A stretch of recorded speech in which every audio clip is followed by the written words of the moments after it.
আমাদের সমাজের এই যে প্রচলিত পদ্ধতি, যেটা মুহররম মাস কেন্দ্রিক এবং রবিউল আউয়াল মাস কেন্দ্রিক প্রচলিত আছে, যেটার সাথে ইসলামের কোনো সম্পৃক্ততা, কোনো সংশ্লিষ্টতা নেই।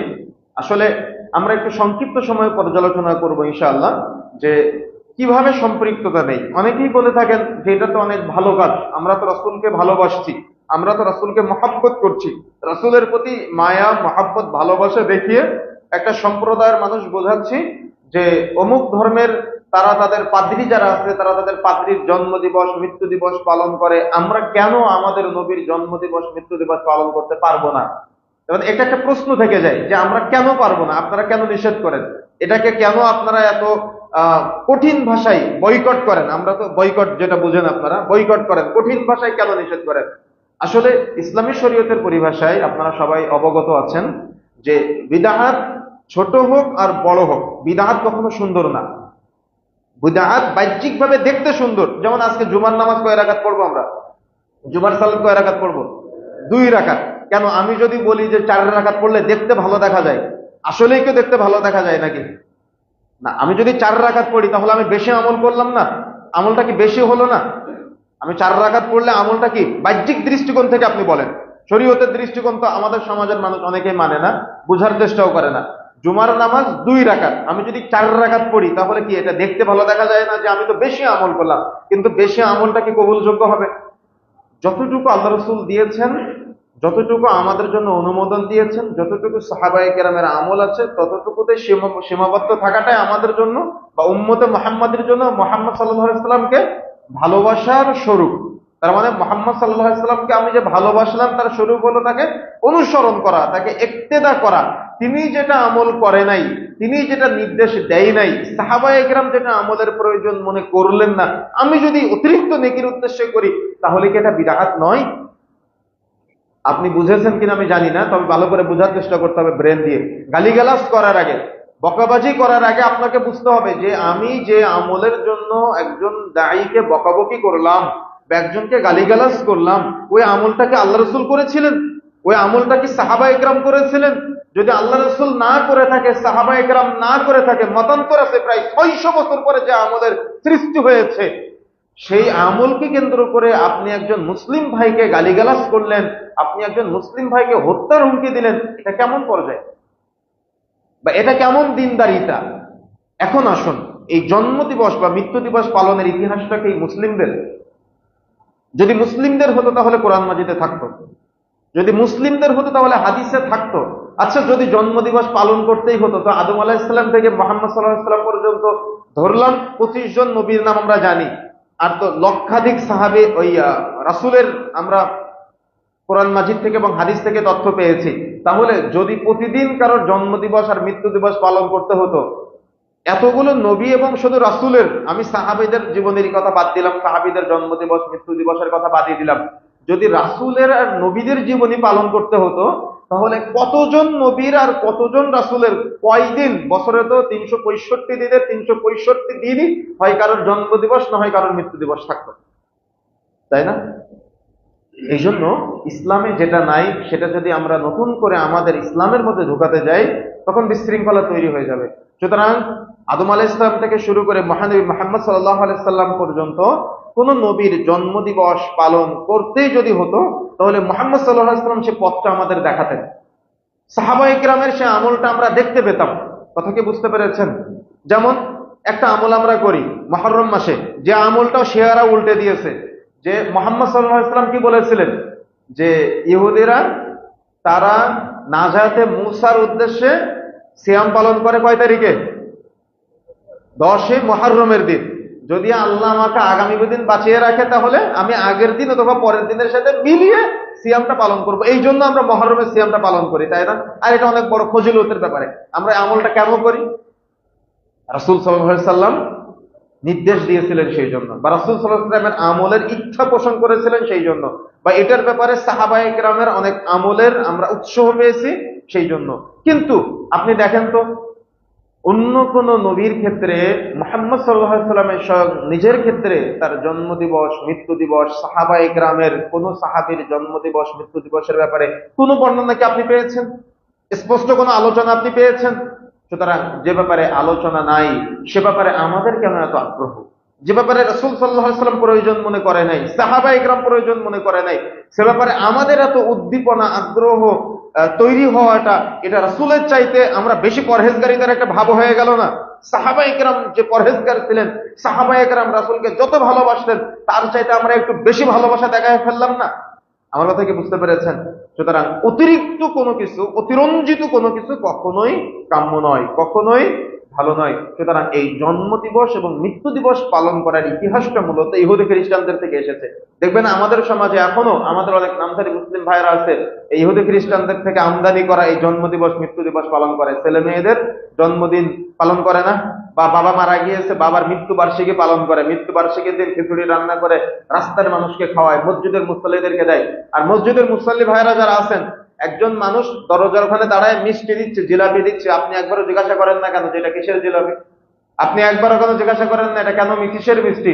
কেন মরা মানুষের উদ্দেশ্যে যে জিলাপিটা দেওয়া হয়, যে মিষ্টি দেওয়া হয়, এটাকে আপনার জন্য খাওয়া জায়েজ আছে? মৃত্যু ব্যক্তির উদ্দেশ্যে খাবার খাওয়ানো যায়, সে খাবারটা কে খেতে পারে? ফকির মিসকিন খেতে পারে। ফকির মিসকিনের ক্যাটাগরিতে যারা আছে তারা খেতে পারে, এতিম খেতে পারে। আপনি কি ফকির? আপনি কি মিসকিন? তাহলে আপনি এই মসজিদের দরজায় দাঁড়িয়ে যে জিলাপি দেয়, যে মিষ্টি দেয় বাবার রুহের মাগফিরাতের জন্য, আপনি এটা কেন খেলেন? আর জন্মদিন উপলক্ষে জন্মদিনের ওই যে কেক গুলা তৈরি করে সুন্দর করে কেটে আপনি ইসলামের মাঝে, মুসলিমদের মাঝে যেগুলা আবিষ্কার করলেন নতুন করে, ওলামায়ে কেরাম বলেছেন, বিশেষ করে জমহুর ওলামায়ে কেরামের মত অনুযায়ী ইসলামের মধ্যে এগুলা কোনো প্রকার জায়েজ নেই। সুতরাং সতর্ক থাকতে হবে। নবী রাসূলদের জন্মদিন পালন করা তো বহু দূরের কথা, সাহাবায়ে কেরামের জন্মদিন পালন করা তো বহু দূরের কথা। আপনি আপনার নিজের সন্তানের, আপনি আপনার স্ত্রীর জন্মদিন বা মৃত্যুদিন পালন করা ইসলামে অনুৎসাহ প্রদান করা হয়েছে, নাজায়েজ বলা হয়েছে। সুতরাং সতর্ক থাকবেন। যারা নিজের কন্যা সন্তানের, নিজের ছেলে সন্তানের পরিবারে আপনি আপনার দেখা যাচ্ছে অতি ভালোবাসা দেখাতে গিয়ে জন্মদিন মৃত্যুদিন পালন করে ফেসবুকে সেলিব্রেশন করেন, আছে না এমনটা আমাদের সমাজে? এগুলো থেকে আমাদের বিরত থাকতে হবে, মনে থাকবে ইনশাআল্লাহ। সুতরাং মুসলিমদের ইসলামী শরীয়তের সবকিছু পুঙ্খানুরূপে মেনে নেওয়ার জন্য আপ্রাণ চেষ্টা করতে হবে। এটা হলো পিওর মুসলিমের বৈশিষ্ট্য, এটা হলো ইমানদার এবং তাকওয়াশীলের বৈশিষ্ট্য। সুতরাং জন্মদিন বা মৃত্যুদিন পালন করা এটা কোনো মুসলিমের বৈশিষ্ট্য নয়। এবং মৃত্যু দিবস উপলক্ষে যে খাবারের আয়োজনগুলো করা হয়, যদি আপনাকে কখনো কেউ খেতেও বলে তাহলে আপনি সেই খাবারটা খাবেন না। কেন খাবেন না? ওই খাবারটা হলো ফকির মিসকিন এতিমের খাবার, ওই খাবারটা আমার আপনার জন্য না। সুতরাং সতর্ক থাকতে হবে, সাবধান থাকতে হবে। এখন আসুন, মুহাম্মদ সাল্লাল্লাহু আলাইহি সাল্লামের যে জন্মদিন যেটা বলা হচ্ছে 12ই রবিউল আউয়াল, তাই না? আগামীকালকে তো মনে হয় সম্ভবত গোটা ঢাকা শহরে বিভিন্ন জায়গায় রঙিন হয়ে যাবে, আলোয় আলোকিত হয়ে যাবে। দেখেন, জ্যোতির্বিজ্ঞান, আপনারা তো জ্যোতির্বিজ্ঞান সম্পর্কে যদি একটু জানতে চান উইকিপিডিয়াতে সার্চ দিবেন, তো এখন এআই আছে, আপনারা এগুলাতে সার্চ দিবেন, সার্চ দিয়ে দেখবেন তো রাসূলুল্লাহ সাল্লাল্লাহু আলাইহি ওয়াসাল্লামের জন্মদিনটা তারা কি বলেন। জ্যোতির্বিজ্ঞানের গবেষণা অনুযায়ী এ ব্যাপারে সর্বাধিক বিশুদ্ধ মত হলো 12ই রবিউল আউয়াল নয়, বরং 9ই রবিউল আউয়াল হলো রাসূল সাল্লাল্লাহু আলাইহি ওয়াসাল্লামের জন্মদিবস। কথা বুঝতে পেরেছেন? আর 12ই রবিউল আউয়াল হলো রাসূল সাল্লাল্লাহু আলাইহি ওয়াসাল্লামের মৃত্যু দিবস। যদিও এক শ্রেণীর উলামায়ে কেরাম এবং জ্যোতির্বিজ্ঞানীরা 9ই রবিউল আউয়াল বলেছে, 11ই রবিউল আউয়াল বলেছেন। যে কেন? রাসূল সাল্লাল্লাহু আলাইহি ওয়াসাল্লামের জন্মদিবসে সোমবার, রাসূল সাল্লাল্লাহু আলাইহি ওয়াসাল্লামের মৃত্যু দিনটাও সোমবার। এবং এ ব্যাপারে আরো অনেক বর্ণনা পাওয়া যায়, যেদিন রাসূলের উপরে নবুয়ত এসেছিল সেটাও সোমবার ছিল, পাওয়া যায় বর্ণনা, তবে স্পষ্ট না। সুতরাং যদিও এটা আমাদের আমলের সাথে সংশ্লিষ্ট না, সুতরাং এটা নিয়ে আমাদের এত গবেষণার কিছু নেই। যেটা আমাদের আমলের সাথে সংশ্লিষ্ট, যে ব্যাপারে রাসূলুল্লাহ সাল্লাল্লাহু আলাইহি ওয়াসাল্লাম স্পষ্ট করেছে, সাহাবায়ে কেরাম স্পষ্ট করেছে, আমরা স্পষ্ট বিষয়গুলো নিয়ে বেশি বেশি কথা বলবো, বেশি বেশি আমল করব। যে বিষয়গুলো অস্পষ্ট, আমাদের মাঝে দেখবেন শয়তান খোঁচা দেয়, শয়তান খোঁচা দিয়ে অস্পষ্ট যে বিষয়গুলো আছে, অস্পষ্ট বিষয়গুলো আমাদের মাঝে বেশি বেশি উপস্থাপন করে আমাদের মনের ভিতরে বিভিন্ন নানা রকম জল্পনা কল্পনা প্রশ্ন তৈরি করে দেয়। সুতরাং আমি আশাবাদী যে আপনারা ভালো করে আরো তদন্ত করবেন, যে রাসূল সাল্লাল্লাহু আলাইহি ওয়াসাল্লামের মৃত্যু দিনেই আপনারা জন্মদিবস হিসেবে প্রচার করে সেই দিনে আনন্দ উল্লাস করতেছেন। সুতরাং এখানে অনেক জানা বোঝার ঘাটতি থেকে যায়। এখন আসেন, রাসূল সাল্লাল্লাহু আলাইহি ওয়াসাল্লামকে কেন্দ্র করে এই রাসূল সাল্লাল্লাহু আলাইহি ওয়াসাল্লামের মৃত্যু দিনে যে জন্মদিবস পালন করা হয়, এই দিন বিভিন্ন মসজিদ, বিভিন্ন মাদ্রাসা, বিভিন্ন খানকা কেন্দ্রিক, বিশেষ করে মাজার কেন্দ্রিক যে সম্প্রদায়ের ভাইরা আছে, তারা এগুলোর সাথে সংশ্লিষ্ট বেশি হয়। হিন্দুরা যেমন তাদের পূজার দিন বিভিন্ন রকম বড় বড় মূর্তি তৈরি করে বড় বড় তারা যাদের পূজা করে তাদের তৈরি করে রাস্তায় শোডাউন দেয়, দেখেছেন না? বিশেষ করে বাংলাদেশের নামধারী কিছু মুসলিম আছে, তারা পহেলা বৈশাখের দিন কিন্তু ওই বিভিন্ন রকম হাতি ঘোড়া বিভিন্ন রকম বানিয়ে শোডাউন দেয়। সেম আমাদের সমাজের নামধারী মুসলিম সুন্নি দাবিকারী এক শ্রেণীর ভাইরা আছে, এরা এই জলসে জুলুসের নামে এরা এরকম বিভিন্ন রকম মূর্তি হাতি ঘোড়া তৈরি করে রাস্তাঘাটে মিছিল করে বেড়ায়, যার কোন প্রকার সংশ্লিষ্টতা ইসলামী শরীয়তের সাথে নেই। কোন মুসলমান এটা মনে প্রাণে বিশ্বাস করতে পারে না। এমনকি এরা এই রাস্তায় মিছিল মিটিং করে এক জায়গায় গিয়ে সভা সমাবেশের আয়োজন করে, কোন মসজিদের মধ্যে গিয়ে মিলাদের আয়োজন করে, কিয়ামের আয়োজন করে, আর রাসূলের জন্য বড় একটা চেয়ার ফাঁকা রেখে দেয়, কালো কাপড় দিয়ে বড় একটা চেয়ার ফাঁকা রেখে দেয়। আর আপনারাও কেমন কি ব্রেন নিয়ে চলেন আমি বুঝি না, যে একটা কালো কাপড় দিয়ে আজকে এই মালিটোলা মসজিদে একটা কালো কাপড় দিয়ে রাসূলের জন্য চেয়ার ফাঁকা রাখলো, শুরিটোলা মসজিদে কালো কাপড় দিয়ে রাসূলের জন্য চেয়ার ফাঁকা রাখলো। এরকম ঢাকা শহরে মনে করেন 5000 মসজিদে 5000 জায়গায় কালো কাপড় দিয়ে রাসূলের জন্য চেয়ার ফাঁকা রাখলো। যত জায়গায় এই জুলুস হয়, যত জায়গায় মিছিল মিটিং হয়, প্রত্যেক জায়গায় যে স্টেজ করে মাহফিলের বা জুলুসের আয়োজন করে, বক্তব্যের আয়োজন করে, প্রত্যেক জায়গাতেই এরা ওই কিয়ামের আয়োজন করে। রাসূল নাকি চেয়ারে এসে বসবে, রাসূলের জন্য একটা চেয়ার খালি রাখে। এই বাংলাদেশ, ভারত এবং পাকিস্তানে এই 3 দেশে সর্বাধিক, সবচাইতে বেশি হয়, যদিও শ্রীলঙ্কায় কিছু কিছু হয়, তবে সংখ্যা অনেক কম। তো এই 3 দেশের যত স্টেজে, এই 3 দেশের যত মসজিদে রাসূলের জন্য চেয়ার ফাঁকা রাখা হয়। এখন আমি যদি আপনাদের কাছে প্রশ্ন করি, 12 রবিউল আউয়াল তো একটা দিন, একদিনে রাসূল কয় চেয়ারে গিয়ে বসবে? রাসূল সাল্লাল্লাহু আলাইহি ওয়াসাল্লামকে কিন্তু এরা কি মনে করে যে কবর থেকে উঠে আসে। আশ্চর্য, নাউযুবিল্লাহ। রাসূলুল্লাহ সাল্লাল্লাহু আলাইহি ওয়াসাল্লাম সম্পর্কে ধারণা পোষণ করা যাবে? রাসূল সাল্লাল্লাহু আলাইহি ওয়াসাল্লাম সহ যত মানুষ মারা গিয়েছে, কিয়ামতের আগে কি কবর থেকে উঠতে পারবে কেউ? কথা বুঝেন না মনে হয়। তো রাসূল সাল্লাল্লাহু আলাইহি ওয়াসাল্লাম কিয়ামতের দিন সবার আগে কবর থেকে উঠবে। শুনেছেন না আপনারা? পড়েছেন তো আপনারা যে কিয়ামতের দিন সবার আগে কে উঠবে? পোশাক পরিহিত অবস্থায় কে উঠবে? রাসূলুল্লাহ সাল্লাল্লাহু আলাইহি ওয়াসাল্লাম। তাহলে আপনি যে ধারণা করলেন যে রাসূল সাল্লাল্লাহু আলাইহি ওয়াসাল্লাম এই জুলুসের দিন, মিলাদের দিন, এই 12 রবিউল আউয়াল রাসূল সাল্লাল্লাহু আলাইহি ওয়াসাল্লামের মৃত্যু দিবসের দিন, যদিও আপনি জন্মদিবস বলে রাসূল সাল্লাল্লাহু আলাইহি ওয়াসাল্লামের কবর থেকে তুলে নিয়ে আপনি চেয়ারে বসাচ্ছেন, এটা কি কোনো সাধারণ মানুষ যার একটু সেন্স আছে সে কি এটা বিশ্বাস করতে পারে? অথচ আলেম ওলামারা এগুলা প্রচার করে, আলেম ওলামারাই এগুলার আঞ্জাম দেয়, এগুলার পক্ষে সাফাই গায়, যেগুলা যুক্তি তর্কেও মেলে না, যেগুলা কোরআন হাদিসেও মেলে না, এগুলা আমাদের সমাজের নামধারী মুসলিম হুজুররা এগুলা সমাজে প্রচার করে আর মানুষদেরকে বিভ্রান্ত করে। এরাই আবার প্রচার করে যিনি আল্লাহ তিনি মোহাম্মদ, মোহাম্মদ যদি কবর থেকে উঠে আসতেন। এটা আরো কত জঘন্য আকীদা। কালকে দেখলাম পাকিস্তানের এক বক্তব্য দিচ্ছে যে স্বয়ং মোহাম্মদ সাল্লাল্লাহু আলাইহি ওয়াসাল্লামের সাথে আল্লাহ নাকি নেমে আসে, নাউযুবিল্লাহ, মোহাম্মদের ভালোবাসায়। আশ্চর্য হবে, এমনকি তাদের সুফিবাদী এত জঘন্য আকীদা আছে যে যিনি আল্লাহ তিনি মোহাম্মদ, যিনি মোহাম্মদ তিনি আল্লাহ। মোহাম্মদ কবরে নেই, মোহাম্মদ আল্লাহ হয়ে নাকি আরশে উঠে গিয়েছে, আর আল্লাহ আরশ থেকে জুলুসে চলে আসবে। এই আকীদা যদি কেউ পোষণ করে, বলেন তো সে মুসলমান থাকতে পারে?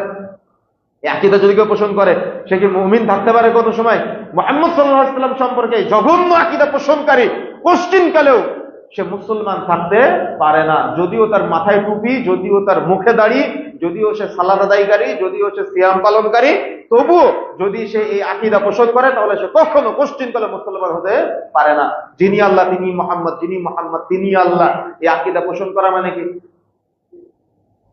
জঘন্যতম আকীদা। সুতরাং এই আকীদা কখনো সংশ্লিষ্ট সম্পৃক্ত কেউ, খ্রিস্টানদের থেকে পয়দা করা। কিন্তু ঈসা আলাইহিস সালামকে কি মনে করে? আল্লাহর পুত্র মনে করে।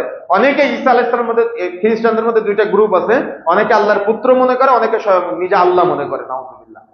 সুতরাং আমাদের মুসলিমদের এই সার্বিক বিষয়ে জ্ঞান অর্জন করতে হবে এবং কেউ যেন বিভ্রান্ত করতে না পারে, সঠিক জবাব দেওয়ার জন্য প্রস্তুত থাকতে হবে সবসময়। মুহাম্মদ সাল্লাল্লাহু আলাইহি সাল্লাম সম্পর্কে কেউ আপনাকে এসে মিলাদের শেষ মুহূর্তে কিয়ামের সময় আর দাঁড়িয়ে কি ইয়া নবী সালামু আলাইকা, ইয়া রাসূল সালামু আলাইকা, যে রাসূল হাজির নাজির, রাসূল চলে এসেছে, রাসূলকে সালাম জানালাম। দেখেন এগুলো হলো আশ্চর্য, তার মানে জঘন্যতম আকীদা আমাদের সমাজে প্রচলিত আছে। এই প্রচলিত আকীদার পাশাপাশি রাসূল সাল্লাল্লাহু আলাইহি ওয়াসাল্লামকে মিলাদের মুহূর্তে বা কিয়ামের মুহূর্তে শেখ সাদির কবিতা পড়ে দরুদ পাঠ করা হয়। কি বলেন তো সেটা? বালাগাল উলা বিকামালিহি। আর এটা কিন্তু আলেম ওলামারা একসময় প্রমোট করেছে, অথচ এটা কখনো এটা কি, এটা কখনো পশ্চিমকালেও দুরূদ হতে পারে না, বরং এই বালাগাল উলা বিকামালিহি এই পুরো কবিতার মধ্যে প্রায় 5টি জায়গায় শিরক মিশ্রিত আছে। কথা বুঝতে পেরেছেন?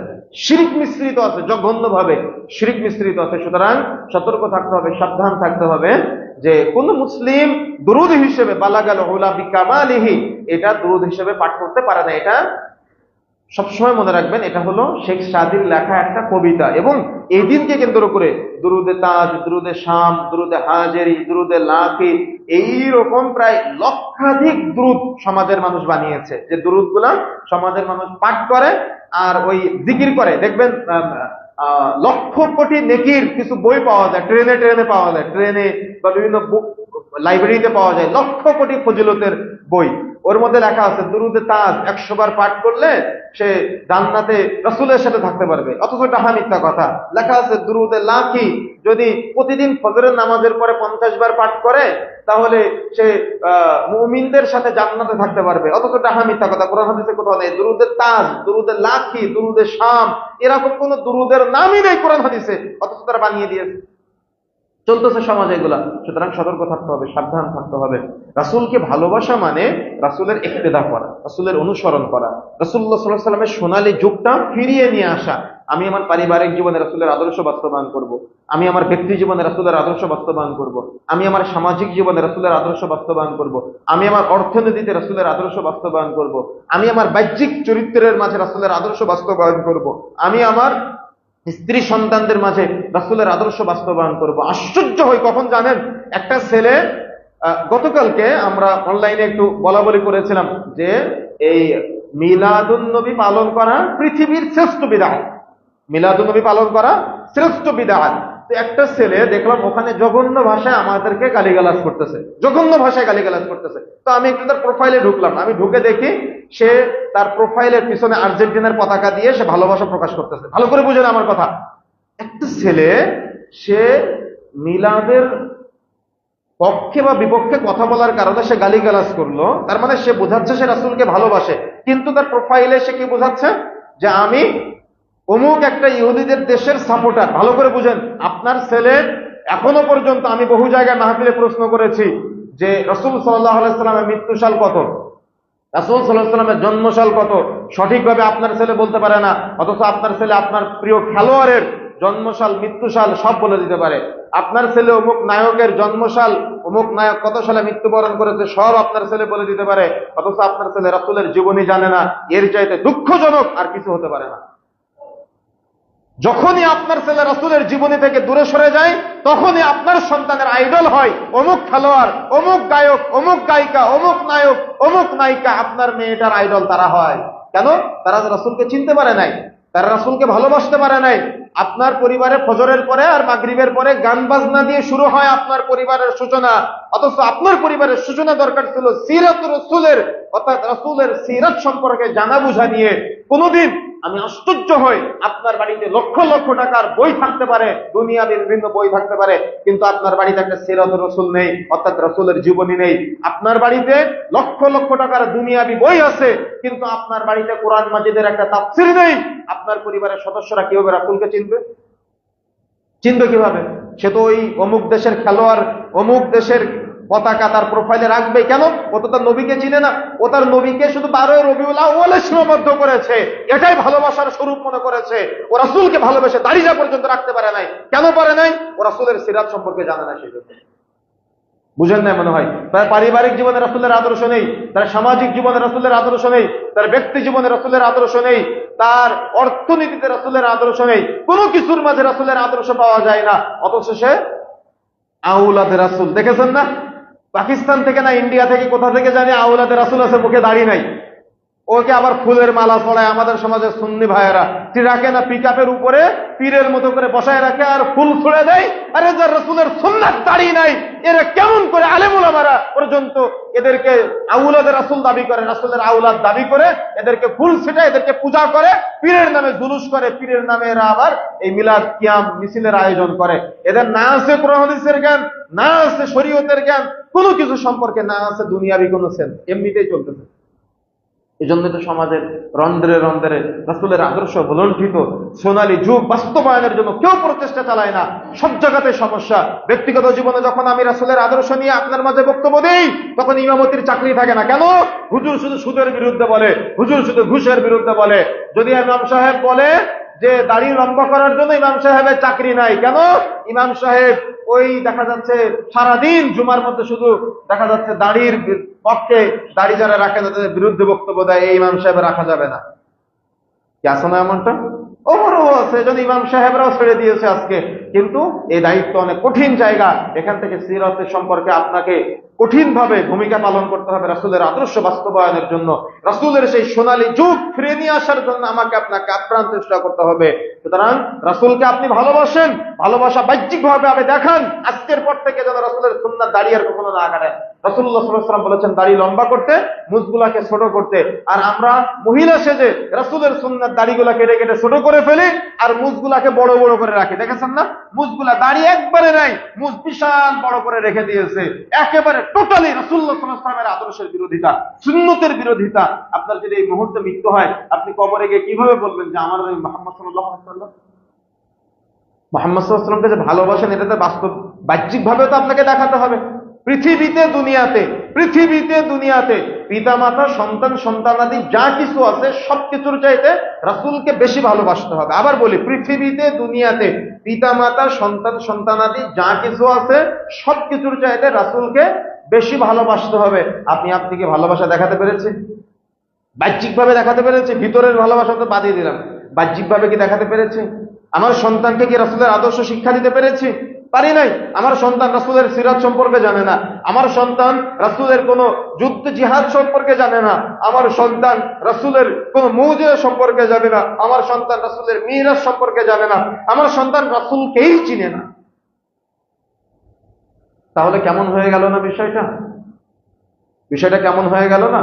এক শ্রেণীর ভাইয়েরা 12 রবিউল আউয়ালের দিন রাসূলের ভালোবাসা প্রকাশ করে, কিন্তু আমরা কি করলাম? আমরা তো রাসূল সাল্লাল্লাহু আলাইহি ওয়াসাল্লাম সম্পর্কে কিছুই অবগত হতে পারলাম না, কিছুই জানতে পারলাম না। অথচ সবচাইতে ভালোবাসার পাত্র তিনি, সবচাইতে ভালোবাসার পাত্র হলেন রাসূলুল্লাহ সাল্লাল্লাহু আলাইহি ওয়াসাল্লাম। পৃথিবীতে দুনিয়াতে পিতামাতা সন্তান সন্তানাদি যা কিছু আছে সবকিছু চাইতে রাসূলকে বেশি ভালোবাসতে হবে। আমি কতটুকু সেই ভালোবাসা দেখাতে পারলাম আমার ব্যক্তি জীবনে? দেখাতে পেরেছি? আপনি যখন সাজদায় যান তখন আপনার পিছন দিক থেকে সব দেখা যায়, অথচ আপনি মুসলমান। আপনার ছেলেটা রাস্তায় ঘুরে বেড়ায়, আমি দেখেছি। আপনার ছেলেটা চুলের মধ্যে সামনে এক কালার, পিছনে এক কালার, ডানে এক কালার, বামে এক কালার। ওর চুলের কাটিং দেখলে ওকে আমার মুসলমানের ছেলে মনে হয় না। ও সিরাত সম্পর্কে জানা তো বহু দূরের কথা। আপনার ছেলেটা যখন রাস্তা দিয়ে হেঁটে যায় তখন আমি দেখেছি আপনার ছেলেটা এমন একটা প্যান্ট পরে যে প্যান্টটার মধ্যে 4-5 জায়গায় ছেঁড়া ফাটা। আপনার ছেলেটা এমন একটা জামা গায়ে দেয় যে জামাটার মধ্যে 4-5 জায়গায় ছেঁড়া ফাটা। তার মানে আপনার ছেলেটার রুচির বিবর্তন এতটাই হয়েছে, আপনার ছেলেটার চরিত্র এতটাই নোংরা, রুচি এতটাই খারাপ যে ও ছেঁড়া ফাটা প্যান্ট পরে আর ছেঁড়া ফাটা জামা পরে এটাকে ট্র্যাডিশন মনে করে, এটাকে ও আদর্শ মনে করে, এটাকে ও মডার্ন মনে করে। বলেন তো, রাসূলকে ভালোবাসতে পেরেছে? রাসূলকে ভালোবাসতে পেরেছে আপনার ছেলেটা? পারে নাই। যদি পারতো তাহলে তার মাঝে আমি এই আচরণ দেখতে পেতাম না। আপনার মেয়েটা, আপনি বাবা, নির্লজ্জ বাবা, আপনার সামনে আপনার মেয়েটা গেঞ্জি গায়ে দিয়ে, মাথায় কাপড় না দিয়ে, ওড়নাটাকে গলায় মাফলারের মতো করে ঝুলায় রেখে আপনার সামনে ঘুরে বেড়ায়। আর আপনি বলেন আপনি পরহেজগার, আপনি বলেন আপনি তাকওয়াশীল, আপনি বলেন আপনি আল্লাহওয়ালা, আপনি বলেন আপনি নবীকে ভালোবাসেন। এতটাই সহজ। কি মনে হয় আপনার কাছে? এতটা সহজ যে আপনার মেয়ে আপনার সামনে গেঞ্জি গায়ে ঘুরে বেড়াবে? এতটা সহজ যে আপনার বোন আপনার সামনে গেঞ্জি গায়ে ঘুরে বেড়াবে মাথার চুল খোলা রেখে? এটা কি ইসলাম? বাড়িতে সিরাতের শিক্ষা আছে আমাদের, শরীয়তের শিক্ষা আছে আমাদের। তো রাসূলের প্রতি ন্যূনতম মহব্বত, রাসূলের পরিবারের যে আদর্শ ছিল, ফাতিমা রাদিয়াল্লাহু তাআলা আনহা, খাদিজা রাদিয়াল্লাহু তাআলা আনহা, আয়েশা রাদিয়াল্লাহু তাআলা আনহা, তাদের মতো আপনার স্ত্রী হতে চায় না, তাদের মতো আপনার মেয়েটা হতে চায় না। আপনার স্ত্রী আর আপনার মেয়েটা হতে চায় অমুক সিরিয়ালের নায়ক আর নায়িকাদের মতো। কেন? দিনরাত 24 ঘন্টা এরা এগুলাতেই আগ্রহী, এগুলার সাথে সংশ্লিষ্ট, এগুলার সাথে সম্পৃক্ত। আর সুযোগ করে দিয়েছে কে? আপনি ইমানদার বাবা। সুযোগ করে দিয়েছে কে? আপনি পরহেজগার বাবা, পরহেজগার আপনি দাবি করেন। এই জন্য বললাম যে সুযোগ করে দিয়েছে কে? আপনি তাকওয়াশীল বাবা, 5 ওয়াক্ত সালাত আপনি আদায় করেন। সুতরাং সতর্ক থাকতে হবে, সাবধান থাকতে হবে। আমাদের আমাদের পরিবারে কিন্তু সিরাতের সম্পর্কে কোনো জ্ঞান নাই, আমাদের সমাজে সিরাত রাসূল সম্পর্কে মানুষের জানা নাই। যার কারণেই তো সমাজের প্রতিটা পদে পদে প্রতিটা মুহূর্তেই আমাদের সমাজের মানুষ রাসূল সাল্লাল্লাহু আলাইহি সাল্লামের আদর্শের বিরোধিতা করে। তারা প্রমাণ করতে চায় যে আমি রাসূলকে ভালোবাসি, তারা প্রমাণ করতে চায় আমি রাসূলের মহব্বত করি, তারা প্রমাণ করতে চায় আমি রাসূলের অনুসরণ করি। না, এটা সম্ভব নয়। আপনি কিভাবে রাসূল সাল্লাল্লাহু আলাইহি সাল্লামকে মহব্বত করবেন? রাসূলুল্লাহ সাল্লাল্লাহু আলাইহি সাল্লাম বলেছেন, যে ব্যক্তি প্রকাশ্যে মদ্যপান করবে তা জানাজার সালাতে কোনো ঈমানদাররা অংশগ্রহণ করবে না। কিন্তু আপনি প্রকাশ্যে মদ্যপান করেন আর ধোঁয়াটা যার তার মুখের দিকে ছেড়ে দেন। কি আছে না আমাদের সমাজে? কি প্রকাশ্যে চলতেছে এগুলা, অথচ সবাই আশিকে রাসূল, অথচ সবাই রাসূলকে নাকি প্রচুর মহব্বত করে, মায়া করে, ভালোবাসে। তাহলে এই ভালোবাসার কি বাহ্যিক ভাবে না? আমরা কি আসলেই ভালোবাসতে পারলাম? পারলাম না। সুতরাং এটা তো ব্যক্তিগত জীবন, পারিবারিক জীবন, এভাবে যদি আপনি সামাজিক জীবন, অর্থনৈতিক জীবন সবগুলো সেক্টরের ভিতরে ঢোকেন, তাহলে দেখবেন আমাদের সমাজের খুব অসহায় অবস্থায়। আমরা যে সামনের একটা ভবিষ্যৎ প্রজন্মকে রেখে যাব, এই ভবিষ্যৎ প্রজন্ম আমরা কাকে রেখে যাব? কাকে, কোন সন্তানকে রেখে যাব? আমার মৃত্যুর পরে আমার জন্য, মাইয়াতের জন্য জানাজার সালাত পড়াতে পারবে না। আপনি এমন একটা ভবিষ্যৎ প্রজন্ম রেখে যাচ্ছেন, আপনি মারা যাওয়ার পরে আপনার জন্য দোয়া করতে গেলে হুজুর ভাড়া করে নিয়ে আসা লাগে। আমার কথা বুঝেন না মনে হয় আপনি, আপনার একটু বোঝা দরকার যে আপনি এমন একটা প্রজন্ম রেখে যাচ্ছেন, যে প্রজন্ম আপনি বাবা, আপনি মারা যাওয়ার পরে আপনার জন্য আপনার সন্তান দোয়া করবে, সে দোয়া করতে পারে না। তার দোয়া করতে গেলে হুজুর ভাড়া করে নিয়ে এসে তারপরে দোয়া করা লাগে। কি একটু থমকে গেলেন? কি বাস্তবতা এটা নয়? আপনার সন্তান আপনি মারা যাওয়ার পরে দোয়া করতে পারবে আপনার জন্য, জানাজার সালাত পড়াতে পারবে আপনার জন্য, রব্বির হামহুমা কামা রাব্বায়ানি সাগীরা দোয়াটা মুখস্থ আছে আপনার জন্য, যে আপনি মারা যাওয়ার পরে আপনার সন্তান আপনার জন্য দোয়াটা করবে? কেন আপনি শিক্ষা দিতে পারলেন না? এই জন্য ব্যর্থ হয়েছেন। আপনার পরিবারে সিরাতের কোনো চর্চা নাই, সেই জন্য আপনি ব্যর্থ হয়েছেন। সুতরাং আজকে থেকে বলে যাচ্ছি, আগামীকাল সকাল হতে হতে সিরাতের অনেকগুলো কিতাব আপনারা পাবেন। সিরাতের কিতাবগুলো আপনারা, যেগুলো বিশুদ্ধ, এই কিতাবগুলো আপনারা কিনে নিয়ে বাড়িতে রাখবেন এবং প্রতিদিন সকালে আপনার সন্তানকে সিরাত রাসূল চর্চা করাবেন, সিরাত রাসূল পড়াবেন। মনে থাকবে ইনশাআল্লাহ, যাতে করে তারা সিরাত সম্পর্কে জ্ঞান অর্জন করতে পারে, যাতে তারা সিরাত সম্পর্কে জানতে পারে, অবগত হতে পারে। যদি আপনি আমরা যদি সিরাত সম্পর্কে অবগত না হই, তাহলে আমার আপনার সন্তান, আমরা নিজের রাসূল সম্পর্কে জানবো না। তখন যখন কবরে প্রশ্ন করা হবে, মা নাবিয়্যুকা, তোমার নবীকে, তখন আমি বলবো হ্যাঁ হ্যাঁ লা আদরি, নবীকে তো চিনি না, নবীকে তো জানতাম না। তখন কি হবে? আল্লাহ রাগান্বিত হয়ে যাবে। সুতরাং সতর্ক হতে হবে, সাবধান হতে হবে। নবীকে আপনাকে চিনতে হবে। যেহেতু যাকে ভালোবাসতে হবে তাকে চিনতে হবে না? যাকে ভালোবাসতে হবে তাকে চিনতে হবে না? অবশ্যই তাকে চিনতে হবে, অবশ্যই তার সম্পর্কে আমাকে আপনাকে কি করতে হবে? জানতে হবে। সুতরাং ফজরের সালাতের পরে অথবা মাগরিবের সালাতের পরে আপনার ছেলের সকাল 7টায় প্রাইভেট দিতে পারেন, সকাল 8টায় প্রাইভেট দিতে পারেন, সকাল 10টা থেকে বিকাল 5টা পর্যন্ত স্কুলে পাঠাতে পারেন, আবার বিকালে বাড়িতে আসার পর অনলাইন কোচিং করাতে পারেন। আর 15টা মিনিট আপনি আপনার সন্তানকে সিরাত শিক্ষা দিতে পারবেন না? 15টা মিনিট আপনি আপনার সন্তানকে কোরআন মাজিদে শিক্ষা দিতে পারবেন না? যদি আপনি না পারেন, তাহলে আপনার সন্তান তো কিয়ামতের মাঠে আপনার বিরুদ্ধে যাবে, যে আমার বাবা আমাকে শিক্ষা দেয় নাই, আমার মা আমাকে শিক্ষা দেয় নাই। সুতরাং রাসূল সম্পর্কে আপনাকে জানাতে হবে আপনার সন্তানকে। যত বেশি আপনি জানাবেন, তত আপনার সন্তান এরকম শিরকি কর্মকাণ্ড, বেদাতি কর্মকাণ্ড, জাহালতি কর্মকাণ্ড থেকে অটোমেটিক বিরত থাকবে। তাকে আর বলা লাগবে না, ও অটোমেটিক বুঝতে পারবে যে এগুলা জাহালতি কর্মকাণ্ড, এগুলোর সাথে ইসলামের কোনো সম্পৃক্ততা নেই, এগুলোর সাথে ইসলামের কোনো সংশ্লিষ্টতা নেই। সুতরাং আপনাকে এই দায়িত্ব অবশ্যই অবশ্যই পালন করতেই হবে। তখন আপনাকে আর উল্লেখ করে বলা লাগবে না যে আব্বু, তুমি যখন তোমার আঙ্কেলের সাথে দেখা হবে তখন সালাম দিবা। এটা আপনার নতুন করে শিক্ষা দেওয়া লাগবে না, ও এমনিতে শিখে যাবে যে বড়দের সাথে দেখা হলে বা কারোর সাথে দেখা হলে সাক্ষাতের পূর্বে কি করতে হয়? সালাম দিতে হয়। কিন্তু এক মুসলিম আর এক মুসলিমের কাছে এখন পরামর্শ চাইতেই ভয় পায়, যে ভালো পরামর্শ দিবে না সৎ পরামর্শ দিবে না অসৎ পরামর্শ দিবে। দুইজনই মুসলিম দোকানদার, ভালো করে বুঝেন। দুইজনই বলে আমি আশিকে রাসূল মুহাম্মদ সাল্লাল্লাহু আলাইহি ওয়াসাল্লামকে ভালোবাসি। হয়তো তার দোকানে চিনি বিক্রয় করতে করতে চিনিটা শেষ, চিনি শেষ আর নাই, কিন্তু পাশের দোকানে হয়তো আছে। এখন ক্রেতা জিজ্ঞাসা করতেছে যে আপনার দোকানে তো চিনিটা নাই, তাহলে আমি কোন দোকানে গেলে পেতে পারি? তো বলবে আপনি খুঁজে নেন। কিন্তু ও কিন্তু চাইলে বলতে পারতো যে আমার পাশের দোকানে যান, সেখানে গেলে আপনি পাবেন, কিন্তু কখনো বলবে না, পরামর্শ দিবে না, সৎ পরামর্শ দিবে না। মনে করে যে রিজিক সব তার কাছে চলে যাবে। এটা সম্ভব? এই চিন্তা করা ঠিক, এই চিন্তা করা কখনো ঠিক না। এটা হলো উম্মতে মুহাম্মাদের বৈশিষ্ট্য না। সুতরাং উম্মতে মুহাম্মাদের যে বৈশিষ্ট্য আছে, এই বৈশিষ্ট্যগুলো জানার জন্য আমাদের সিরাত রাসূল চর্চা করতে হবে, আমাদের সিরাত সম্পর্কে জানতে হবে, আমাদের রাসূলুল্লাহ সাল্লাল্লাহু আলাইহি ওয়াসাল্লামের এ টু জেড জন্ম থেকে মৃত্যুর আগ পর্যন্ত পুরো মুহূর্তটা আমাদের জানার চেষ্টা করতে হবে। যদি আমরা জানতে পারি তাহলে আমরা সফলতা অর্জন করতে পারবো, আর যদি জানতে না পারি তাহলে আমরা দুনিয়াতে সফল হতে পারবো না, আর আখিরাতে সফলতা অর্জন করতে পারবো না। সবসময় আকাঙ্ক্ষা তামান্না থাকবে এমনটা যে আমি রাসূলের সাথে জান্নাতে থাকতে চাই। সুবহানাল্লাহ, কি তামান্না থাকবে বলেন তো আমাদের, যে আমি রাসূলের সাথে জান্নাতে থাকতে চাই, আমি হাউজে কাউসারের পানি পান করতে চাই। এই তামান্না নিয়েই আমাকে সবসময় দুনিয়াতে বেঁচে থাকতে হবে এবং মৃত্যুর অপেক্ষা করতে হবে, যে আমি রাসূলের সাথে আমার মৃত্যুর পরে আমি রাসূলের সাথে জান্নাতে থাকতে চাই, আমি উম্মতে মুহাম্মাদী হিসেবে প্রথম সারিতে থাকতে চাই, আমি হাউজে কাউসারের পানি পান করতে চাই। এই তামান্না যদি আপনার অন্তরে না থাকে, আপনি মুহাম্মদ সাল্লাল্লাহু আলাইহি ওয়াসাল্লামকে ভালোবাসতে পারবেন না। মুহাম্মদ সাল্লাল্লাহু আলাইহি ওয়াসাল্লামকে ভালোবাসার যত স্বরূপ আছে, তার মধ্যে উলামায়ে কেরাম প্রথম স্বরূপ হিসেবে উল্লেখ করেছেন মৃত্যুর পরে রাসূলের সাথে জান্নাতে থাকার আকাঙ্ক্ষা হৃদয়ে সবসময় লালন করতে হবে, যে আমি রাসূলের সাথে জান্নাতে থাকতে চাই। তাহলে আমার কি কি আমল করতে হবে, আমার কি কি অ্যাক্টিভিটি করতে হবে, সেগুলো আমাকে খুঁজে বের করতে হবে, সেগুলো আমাকে বেশি বেশি আমলে বাস্তবায়ন করতে হবে। রাসূলের প্রতি বেশি বেশি সুন্নাহ পদ্ধতি, আমরা যে সালাতে দুরূদ ইব্রাহিম পাঠ করি, দুরূদ বেশি বেশি পাঠ করতে হবে। রাসূলের নাম বললে যাতে করে সাথে সাথে আমরা সাল্লাল্লাহু আলাইহি ওয়াসাল্লাম বলতে পারি, এই পদ্ধতি আমাদের বেশি বেশি চালু করতে হবে। এবং আমাদের সন্তানদেরকে রাসূলুল্লাহ সাল্লাল্লাহু আলাইহি ওয়াসাল্লামের একেবারে জন্ম থেকে মৃত্যু পর্যন্ত পুরাটাই বাবা হিসেবে বা মা হিসেবে আমাদের শিক্ষা দিতে হবে। এই দায়িত্ব আমাদের। তারা এই দায়িত্ব যদি আমরা অবহেলা করি, তাহলে আমরা দুনিয়াতে যেমন পথভ্রষ্ট হব। আপনার সন্তানকে ডানে যেতে বললে ও বামে চলে যাবে, ওকে বামে যেতে বললে ও ডানে চলে যাবে, ও সিরাতে মুস্তাকিমের রাস্তায় চলবে না। কেন? আপনি তো শিক্ষা দিতে পারেন না, সেই জন্য। কথা কি বুঝতে পেরেছেন? সুতরাং শিক্ষা দেওয়াটা বাবা মার নৈতিক দায়িত্ব। বাবা মা যদি দায়িত্ব অবহেলা করে, তাহলে কিয়ামতের মাঠে আপনার সন্তান অভিযোগ করবে যে আল্লাহ, আমার বাবা মাই তো আমাকে রাসূল সম্পর্কে শিক্ষা দেয়নি, আমার যে বাবা মা আমাকে নবী সম্পর্কে জানায়নি, আজকে তো আমি আমার ওই বাবা মাকে না দিয়ে একা একা জাহান্নামে যাব না।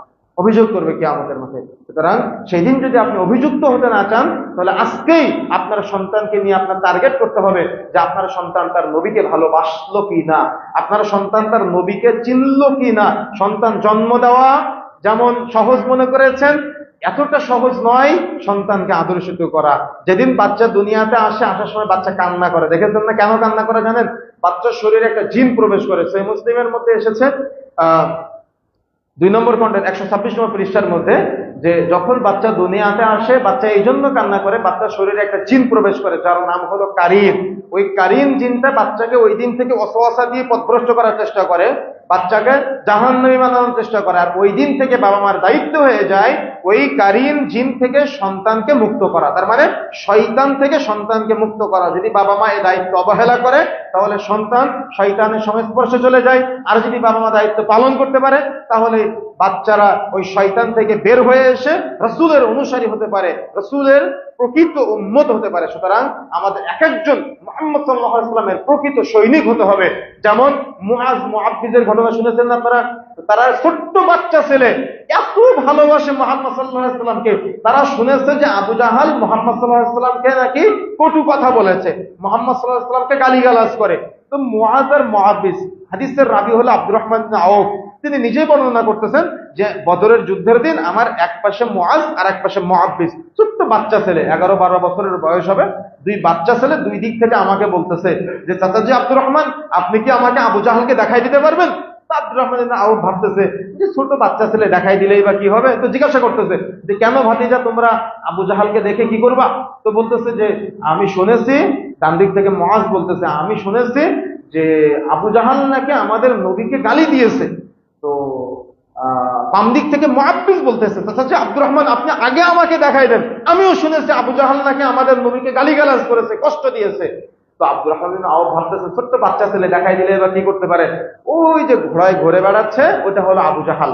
তো যেই মুহূর্তে আবু জাহালকে দেখাই দিছে, চট করে হাদিসের বর্ণনা এমনটাই, বাস পাখির ন্যায় দ্রুত গতিতে মুআজ মুআব্বিজ দৌড়ে গিয়ে আবু জাহালকে আঘাত করে। তারা মুহাম্মদ সাল্লাল্লাহু আলাইহি ওয়াসাল্লামকে ছোট্ট বাচ্চা অবস্থায় কত ভালোবাসতেন। আর আমরা আমাদের সন্তানদেরকে কতটুকু ভালোবাসা শিক্ষা দিতে পেরেছি? এমন ভালোবাসার শিক্ষা দিয়েছি মোহাম্মদ সাল্লাল্লাহু আলাইহি সাল্লামকে যে আপনার সন্তান মোহাম্মদ সাল্লাল্লাহু আলাইহি সাল্লামকেই চিনে না, নবীকেই চিনে না, নবী সম্পর্কে জানেই না, নবীর জন্ম তারিখ কত, নবীর মৃত্যুর তারিখ কত, মোহাম্মদ সাল্লাল্লাহু আলাইহি সাল্লাম কিভাবে বড় হয়েছেন, কিভাবে বেড়ে উঠেছেন, কিভাবে তার আমানতদারিতা, কিভাবে তার সত্যবাদিতায় তিনি আল আমিন উপাধি পেয়েছেন, এগুলো যদি আপনার সন্তান জানে তাহলে আপনার সন্তান কতই না উপকৃত হতে পারত। কিন্তু আফসোস আপনার বাড়িতে সিরাতুর রাসূল নাই, আফসোস আপনার বাড়িতে রাসূল সাল্লাল্লাহু আলাইহি ওয়াসাল্লামের জীবনী জানার মতো কোনো পরিস্থিতি নাই। আপনার বাড়িতে সবসময় টিভি চলে, আর টিভিতে অমুক সিনেমা, অমুক নাটক, অমুক গান, অমুক নাট বল্টু, অমুক কি কি আছে না, এগুলো সব আপনার বাড়িতে সবসময় চলতেই থাকে। আর আপনার সন্তান এগুলা দেখে দেখে দেখে দেখে বড় হতে থাকে। তাহলে আপনার সন্তানকে রাসূলকে ভালোবাসতে পারবে? আমাদের পরিবারগুলো, আমাদের সমাজগুলো রাসূলের আদর্শে আদর্শিত হবে? হবে না। এজন্যই তো আমাদের সমাজে টেন্ডারবাজি, সুদখোর, ঘুষখোর, জেনা, ব্যভিচার, মাদক দ্রব্য, পাপাচার, হানাহানি, রাহাজানি, খুন খারাপি, মারামারি সবকিছু বেড়ে চলেছে না? কেন? রাসূলের সম্পর্কে কোনো সম্পর্ক আমাদের জানা নাই, সিরাত সম্পর্কে জানা নাই। আপনি দেখেন, বাড়ি থেকে বের হলেই আপনি আপনার ঈমান নিয়ে বের হতে পারবেন না, বাড়িতে প্রবেশ করতে পারবেন না। কেন? বাড়ির বাইরে বের হলে, অথচ মুসলিম প্রধান দেশ, আপনি গুগল ম্যাপটা সার্চ দিবেন, দেখবেন আমাদের চারিধারে ইহুদি খ্রিস্টানদের বসবাস, অমুসলিমদের বসবাস। কিন্তু আল্লাহ সুবহানাহু ওয়া তাআলা দয়া করে আমাদের মুসলিম ভূখণ্ড দান করেছেন, বা আমাদের মুসলিম হিসেবে কবুল করেছেন।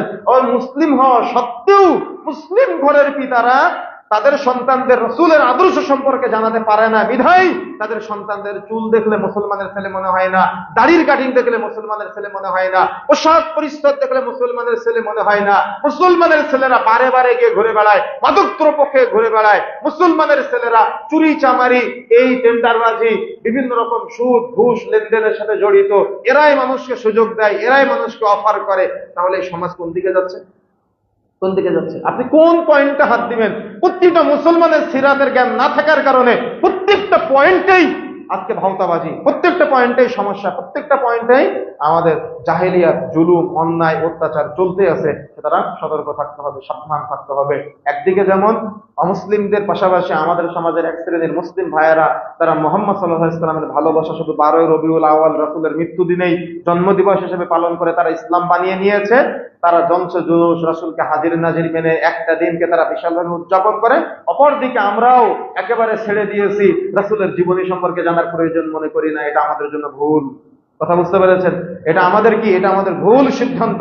সুতরাং সিরাতের উপরে আলাদা কোর্স হওয়া দরকার, সিরাতের উপরে আলাদা চর্চা হওয়া দরকার, সিরাত সম্পর্কে আলাদাভাবে আমাদের আলোচনা, সিরাত সম্পর্কে আমাদের আলাদা হালাকার প্রয়োজন। কথা কি বুঝতে পেরেছেন? চেষ্টা করতে হবে, পারবো ইনশাআল্লাহ, চেষ্টা করতে হবে। আসুন আমরা পৃথিবীতে, দুনিয়াতে পিতামাতা, সন্তান, সন্তানাদি যা কিছু আছে সবকিছুর চাইতে রাসূলকে বেশি ভালোবাসা আমরা দেখানোর এবং আমলে বাস্তবায়ন করার চেষ্টা করি। আল্লাহ তুমি তৌফিক দান করো, আল্লাহুম্মা আমিন। এবং আমাদের সমাজের যে ভাইয়েরা রাসূলুল্লাহ সাল্লাল্লাহু আলাইহি ওয়াসাল্লামের মৃত্যু দিবসেই রাসূলের জন্মদিবস পালন করার নামে 12ই রবিউল আউয়ালে বিভিন্ন রকম আয়োজন করে, এটা স্পষ্ট বিদআত। এটা থেকে আমাদেরকে বের হয়ে আসতে হবে। 12ই রবিউল আউয়ালকে কেন্দ্র করে অনেকে সিয়াম পালন করে, এই সিয়াম পালনের রাসূলুল্লাহ সাল্লাল্লাহু আলাইহি ওয়াসাল্লাম থেকে কোনো প্রমাণিত নয়। সুতরাং যদি আপনি নেকির উদ্দেশ্যে করেন তাহলে কিন্তু বিদআত হয়ে যাবে, আর বিদআত করলে অবশ্যই গুনাহ হয়। সুতরাং সতর্ক থাকতে হবে, সাবধান থাকতে হবে। 12ই রবিউল আউয়াল উপলক্ষে অনেকেই মনে করে দান করলে বেশি নেকি পাওয়া যায়, এটাও ভ্রান্ত কথা। 12ই রবিউল আউয়াল উপলক্ষে অনেকেই সালাত আলফিয়া আদায় করে, 100 রাকাত সালাত আদায় করে। যে সালাতটা আদায় করলে যদি আপনি ওই দিনকে উদ্দেশ্য করে আদায় করেন তাহলে নেকি তো হবেই না, বরং নেকির পরিবর্তে গুনাহ হয়ে যাবে। এবং এই দিনকে উদ্দেশ্য করে অনেকেই সিয়াম পালন করে, বিশেষ করে গ্রামগঞ্জে মা বোনেরা বিভিন্ন রকম অনুষ্ঠানের আয়োজন করে, তাদের পুরোটাই উল্টা। যেমন রাসূলুল্লাহ সাল্লাল্লাহু আলাইহি সাল্লাম গুরুত্ব দিয়েছে কোনটা? শবে বরাত না শবে কদর? শবে কদর। কিন্তু আমাদের সমাজের মানুষ গুরুত্ব দেয় কোনটা? শবে বরাত। সেম একই ভাবে রাসূলকে অনুসরণ করতে হবে, ইক্তেদা করতে হবে, কিন্তু সমাজের মানুষ এটা না করে কি করে? রাসূলের জন্মদিবস, মৃত্যু দিবস পালন করে ভালোবাসা প্রকাশ করে। পুরোটাই এরকম বহু আলোচনা আছে।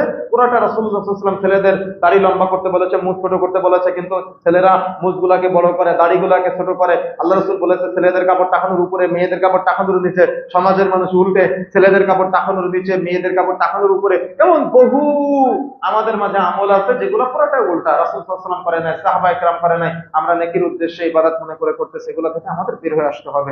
আল্লাহ রাব্বুল আলামিন আমাদের সবাইকে বুঝার তৌফিক দান করুন, বলেন আল্লাহুম্মা আমিন।